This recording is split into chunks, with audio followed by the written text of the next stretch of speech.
Okay, so I want to share something I've been working on, and this is in response to a lot of the questions I get, and comments I read between you guys. So it's basically about if shit hits the fan, who can you let in, and who would you have to turn away, right? There's some people I'm not going to take anybody in. I'll shoot anybody that comes asking. That's way too extreme, I think. Well, that is too extreme. Never mind. That just damn well you don't shoot people for knocking on the door. But on the other hand, hey, we got to help everybody out. This and that. You can't do that either. So you can let some people in. There's going to be different circumstances, right? But I want to come up with some kind of baseline, a guideline, what to follow. It's not the end all, but it's something I've been working on. And with y'all's help, we can refine it, and I'll make a follow-up video on this someday. But it's basically like a prepper personality screening test, right? Or something like that. You're going to get a job or something, they look for certain personality traits, whatever the case may be. Sometimes you look for certain traits, and you avoid others. And that's kind of what this is like. Now, first off, if it's a short-term SHTF, right? Let's say there's a hurricane, a tornado, a blizzard, a flood, right? Something like that. A riot in some town or something, somebody's home gets burned or something like that. You can help somebody out like that, right? If it's short-term, it's going to pass. You can help people. And the way I would do this is I would have, when something happens, I would put some food in the cupboard purposely to give later. Let's say, and again, short term. The neighbor, hey man, you got anything? Okay, well, you just go in your refrigerator and your cupboard, right? You just act like your average Joe, and that's all you have. But you get a little bit of a couple bags of a pound or 2 pound bag of rice, some cans or something, some dry beans. Hey, here you can have some of this stuff. I got a little bit here, right? I got a good sale or whatever. You just make sure you make them think that's all you have, right? But that you're sharing because you believe it's going to be over with, and that's it. And that way, the next time something happens, they don't know you're sitting on a bunch of food, right? Because short term, that's okay. Long term, that's something else. And that's what this is about, long term. Long term would be like, Venezuela. They're so hungry they bust into the zoo and eat the animals and, eating each other's pets. Birds and rats, whatever they can get a hold of, right? That is long term, and that's when you wouldn't want to have let everybody know you have food, man. So there you have to be quiet, and that's what this is about. Who could you let in, right? And I'm going to leave this in the description bar if you want to check it out, and I'll refine it as we go, and then I'll make a follow-up video at the end of it. But got a couple different sections here. Number one. They have to know you're in charge. You don't want the type that's going to come in your home and try to tell you what's what. Those kind of people, you cross them off the list. That's simple. Then, the next section would be political stance. And, I have a checklist here. Does not believe in the following. All the same basics, but you really want to think about it. That's very, very, very important. Political stance, that'll tell you a lot about a person. A lot. Right? That's where you have your biggest disagreements with friends and family. Political stance or religion. So I've got this couple ways. That way me and the wife. I don't want to. Times are stressful. Hey man, really think about it. But does not believe in the following. Then I have a little line here, and I just check it off. Does not believe in government dependence. Because then be the kind of person that just depend on you. The kind of person that doesn't do anything. Oh, I'm coming to your house when shit hits the fan. And I did a video about that, check into that, and I just laid basically the same stuff out. And you're going to have to let some people in, guys. I did a video called the lone wolf mentality or lone wolf approach. If you're one of those people that, you want to be a lone wolf, watch the video I laid out. I just asked questions and, ask for your solutions. And of course, one would be defense, but it's been a while. Can't remember that off the top of my head, all of it. So just watch that video if you're the lone wolf guy and ask yourself those questions. And if you got it covered, well then, hey, great. If not, rethink it. Who can you take in? Who can you trust? But going back to the topic here, government dependence. Does not believe in government dependence, right? And does not believe in handouts, because they're going to believe in handouts. Probably your preps. They're going to want you to give them that stuff. Does not believe in entitlements, right? Because they're going to feel entitled to your preps. Does not believe in redistribution, or they're going to probably, you let them in, they're going to redistribute your preps. Oh, this guy has all this stuff, he can afford to share, and they don't care how you got it. It don't matter if you bought and put aside and deprived your family of, going out to the movies or something. Whatever you buy and put aside is money you deprived your family of. So that's how you need to look at this. Are they worth it or not? Are they going to be a risk, a danger? Are they going to, mess everything up?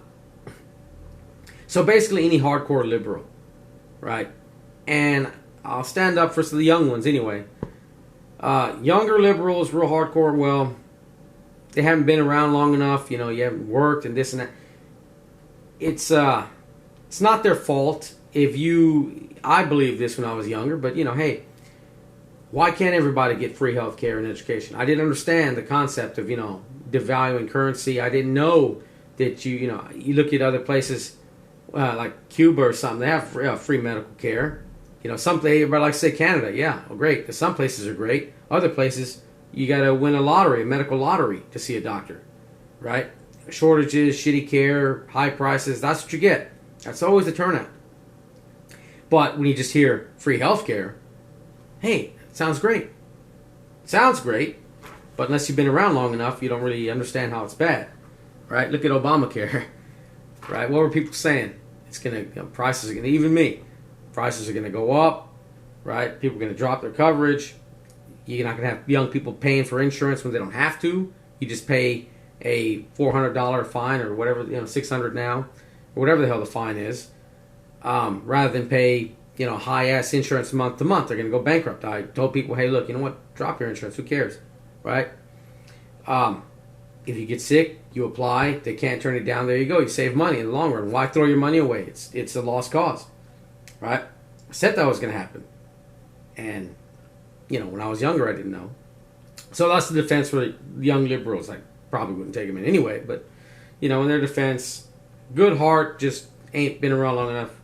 Haven't been around on Earth long enough to realize in the real world scenario. The older ones, well, they don't have an excuse. And, even if they're a Republican or, conservative or libertarian like me, they don't give you a free pass anyway. So you go to the next thing. Skills, right? Do they have any skills? If you're going to take, then you have to give back, right? Can't have any sponges, right? No leeches, just taking and not giving nothing back, right? So, medical skills, that's number one to me. Doctor, EMS tech, registered nurse, pharmacy tech, right? Somebody that knows that stuff, right? Be somebody to consider. Agriculture, knowledge, green thumb, whether it's a botanist or, some single woman that knows, she likes to garden, or an old lady or something, I don't know. Just somebody that's really good at a green thumb. I can't grow shit. I try, works a little bit, I'll get a little bit of something and it dies. I just can't do it. I've been trying and trying. I'm getting better, but something I've been working on. Better than I was before. At least stuff grows to a point. But somebody that has a green thumb would be somebody else to consider. Survival skills, hunting, trapping, cleaning game. That'd be one. Of course, there's quite a few people that can do that. So that's not really on the top of the list, I wouldn't say. Handyman. That's a good one. Or mechanic. Right? Look at in Bosnia when they had a fall, if you were a doctor, hey, you always had food. You go and you'd see somebody, they feed you. They couldn't pay you. So what they do, hey, look, here's some food. So you had food in your stomach. Right? If you could repair things, right? Window, or like somebody destroys plumbing problems or something like that, if you could do it cheaply and easily, you had skills like that, you ate. Because you would barter food for your skills. That'd be somebody good to have around. That'd be somebody to consider. I mean, they're in, that means you consider. A handyman. or mechanic, same thing. They have to work. They'd be out there gardening. The same thing as the guy that hunts, or they're going to be out there. The doctor or whoever, they're going to be out there growing too. And the same thing. Another one to consider: police and military training. This is a tricky one. If you've read or looked in videos, Argentina, somebody would call up and saying that looters were taking their food and supplies, and what do the police do? They show up real quick. They fight off the marauders and looters and stuff, and what do? They start taking the supplies. Now, I'm not saying anything bad about law enforcement here. They can be good people, but this is what you have to consider. That I haven't been in the situation where I've been starving and my family's starving. I'm seeing that, right? And odds are, you're watching this, you haven't been in that situation either, right? I mean, starving, you haven't eaten for days and days, and you're looking at your kids, and there's nothing you can do.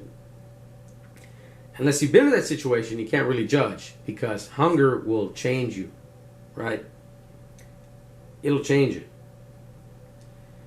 So, and what are you going to do in that situation?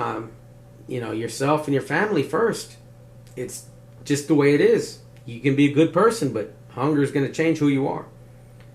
And if you look at what happened with those cops, that's why I recommend with police and military training, preferably prior experience or retired, right? Because if they're part of the police force right now, and something happens now, and they're like really close, well, then you've got basically an armed gang coming for your stuff with training, tactics, communications, body armor. That's something to think about. So I'd say, again, preferably retired or prior experience. Now, if they pass the first category, and then they pass the second, onto the third, no chemical addictions or other issues, right? Can they keep quiet, right? Do they have loose lips, sink ships, right? Follow OPSEC, which I didn't hear about that until Walking Dead. I've been a prepper, self-taught, really, which is why I'm different from most preppers you see on TV, on YouTube. But do they understand that concept? I've understood the concept of keeping quiet and loose lips sinking ships, but OPSEC, I like that term. And I didn't know about it till watching Walking Dead. I think it was episode 2. But anyway, do they understand that if they blab, they're going to cause trouble, right? Do they work well with others? That's another one. If things are stressful, they damn well better be able to work with others, right? Does not have a bad temper. If you got a hothead, man, times are stressful, you're talking about, yelling, screaming things that they shouldn't, and people hearing what they shouldn't, right? Gunfire, you never know, right? You never know. So no bad tempers, no gossips, loose lips, sink ships. That somebody got to tell everybody everything. Well, all that shit coming out of their mouth, well, that means that there ain't no food going in that mouth then, but you can't let them in. No drug addictions. That's a very obvious one, right? Because they're going to care about just getting a fix. That's just the way it is, right? You're going to try to feed that addiction before anything else, right? Same thing with alcoholics, man. Or another one, you're not an alcoholic and not a drug addict, because you check that off the list. And same thing, tobacco. If they're hardcore smokers, they might have nicotine withdrawals, man.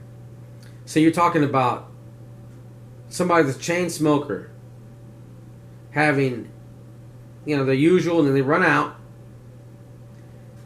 and they just cut off cold turkey.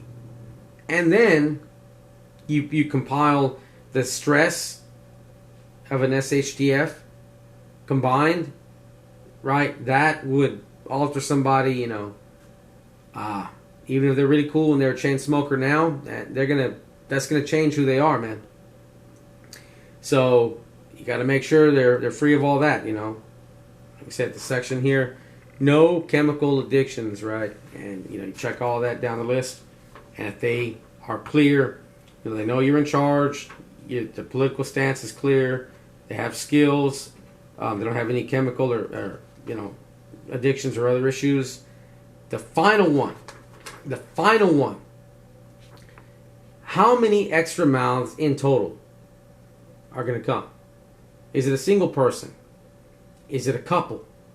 A family with 4 or a family with 5, and the in-laws and the cousins are coming too?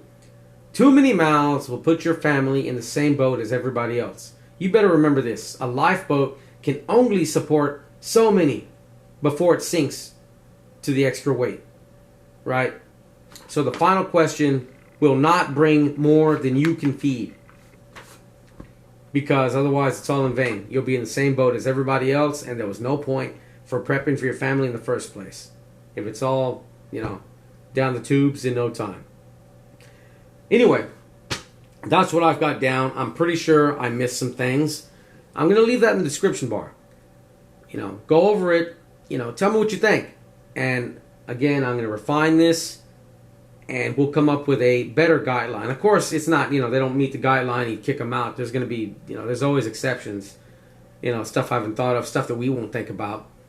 And, you know, until the time comes. But that'd be a general guideline to look at, right? A good starter point, because that'll set up some red flags. Anyway, let me know what you guys think about that, man. And like I said, we'll do an update someday. All right, guys, thanks for watching. I'm out.